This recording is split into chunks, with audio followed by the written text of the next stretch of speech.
families is achieved. Na katika taarifa ambayo inafungamana na hiyo ni kwamba wasichana waliopachikwa mimba wakiwa na umri mchanga katika kaunti ya Vihiga sasa wametakiwa kupata ushauri na saha kabambe kabla ya kurejea shuleni kwa fursa nyingine kurudi shuleni kutimiza ndoto zao. Akizungumza kwenye hafla ya kutoa hamasa kuhusu athari za mimba za utotoni katika kijiji cha Esikuku, eneo bunge la Luanda kwenye kaunti hiyo, mwanzilishi wa kundi la Elimisha Omwana, Mwalimu Agnes Ombima, mwataka wazazi wapatie wanao nafasi nyingine ya pili baada ya kupachikwa mimba ili kutimiza ndoto zao kimaishani. Idadi kubwa ya wanafunzi wanaopachikwa mimba wakiwa shuleni katika kaunti hiyo imekuwa ikiripotiwa kwa muda sasa.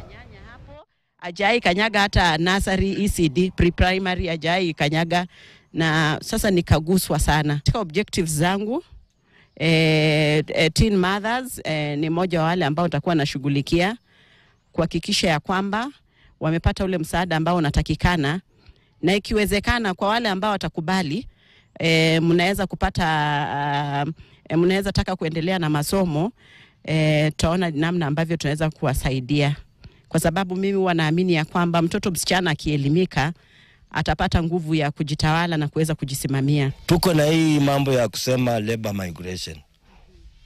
Utapata kwamba nyumba nyingi ama watoto wengi ambao wanapata mimba za mapema, wanapozaa hawana mapato mazuri, wanaachia wazazi watoto. Mzozo unaonekana kutokota mahakamani kufuatia uteuzi